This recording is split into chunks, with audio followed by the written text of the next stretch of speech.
नमस्कार दोस्तों। राजनीतिक दल भी एक तरीके से बिजनेसमैन की तरह काम करते हैं। उन्हें लगता है कि हम वोटों को अपना पक्का कर लेंगे तो अगली बार के लिए हमें लड़ना बड़ा आसान हो जाएगा। यानी वोट पक्के हो जाएंगे, वोटर पक्के हो जाएंगे तो अगली बार हमें सत्ता से कोई नहीं हटा सकता।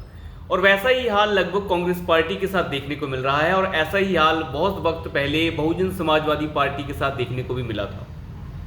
हालांकि ये सब चीज़ें जो हैं कोई मायने नहीं रखती हैं चुनाव के बीच में। लोग इसे पहचान जाते हैं और आप इन चीज़ों को धरातल पर उतार भी नहीं पाते हैं।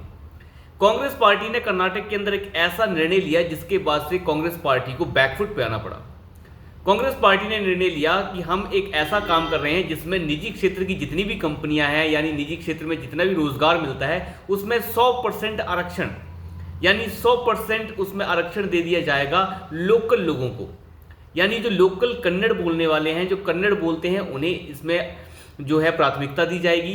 जो 15 साल से कर्नाटक में रह रहे हैं उनको प्राथमिकता दी जाएगी और साथ ही साथ जो डोमिसाइल हैं कर्नाटक के उन्हीं को प्राथमिकता दी जाएगी। उसके बाहर के कोई लोग वहाँ पर नहीं होंगे। जो भी क्लास डी कह सकते हैं, क्लास सी कह सकते हैं, उसमें होने वाली भर्तियों में सब जगह पर ऐसा चलेगा।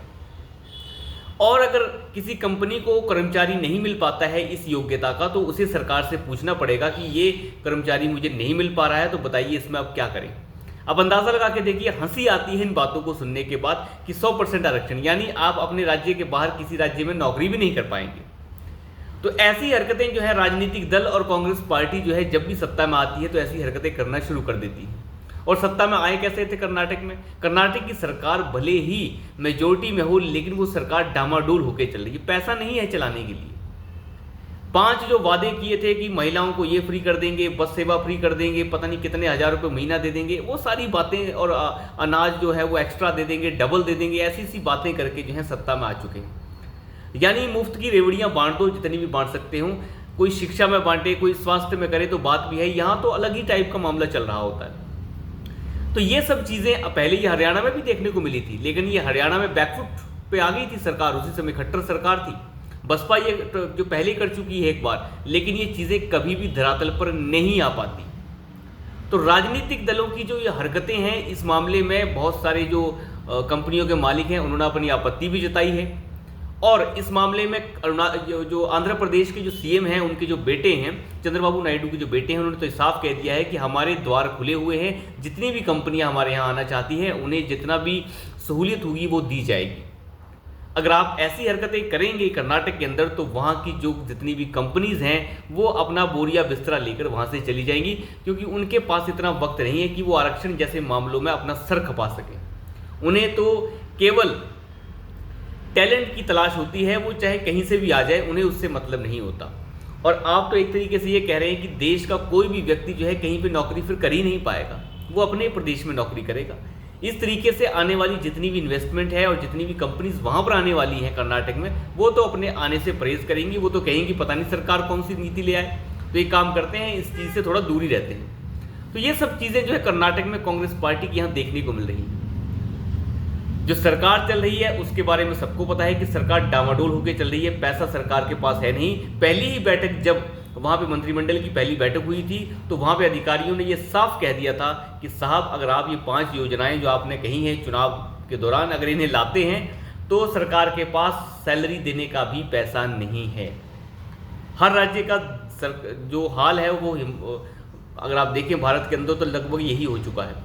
हिमाचल प्रदेश जो छोटा सा प्रदेश है जिसका कर्ज 90,000 करोड़ से ज़्यादा ऊपर निकल चुका है, आप अंदाज़ा लगा सकते हैं कि देश का हाल कितना बुरा हो चुका है। और राज्य जो मुफ्त में मामला बांट रहे हैं वो कितनी आगे जाकर जो है दिक्कत करने वाला है।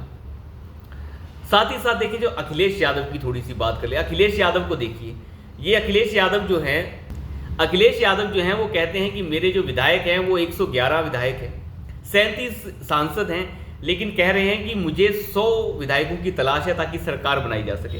अंदाजा लगा के देखिए, वैसे अखिलेश यादव इस समय सबसे मजबूर व्यक्ति हैं।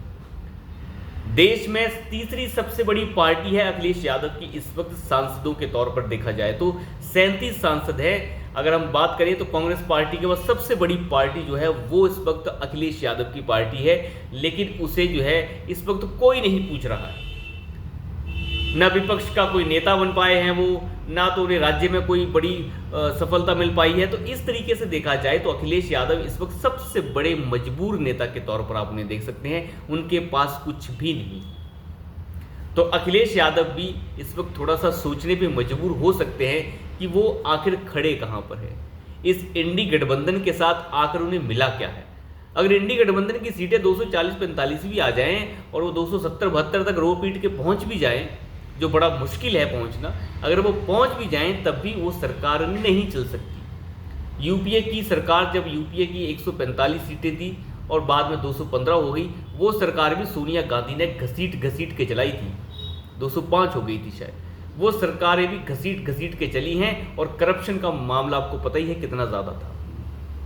तो ये सरकार जिसमें 99 सीटें कांग्रेस की हों और बाकी सभी दलों को मिला के हों, वो सरकार चला पाना, ये सरकार कभी नहीं चल सकती। 2 महीने, 3 महीने, 4 महीने बंदर बांट ऐसी मचेगी कि सारे नोचने को आएंगे। तो एक तरीके से आप देखें तो अखिलेश यादव जो है ऐसे गठबंधन में जाकर अब परेशान है। उन्होंने एक तरीके से आप कह सकते हैं शेर की सवारी कर ली है। अब वो ना उतरने लायक हैं और ना आगे चलने लायक हैं। तो यहीं से आप अंदाजा लगा के देख सकते हैं अब अखिलेश यादव अगर कांग्रेस पार्टी का साथ लेकर उत्तर प्रदेश में चलते हैं तो उन्हें बहुत ज़्यादा दिक्कत आएगी। उन्हें विधानसभा में बंटवारा करना पड़ेगा सीटों का, और वो अखिलेश यादव चाहते नहीं। मुसलमान जो है वोट कांग्रेस की तरफ शिफ्ट हो रहा है। ये सब चीज़ें जो हैं अखिलेश यादव को दिक्कत करेंगी, आने वाले वक्त में बहुत ज़्यादा दिक्कत करेंगी। तो अभी के लिए इतना ही, धन्यवाद।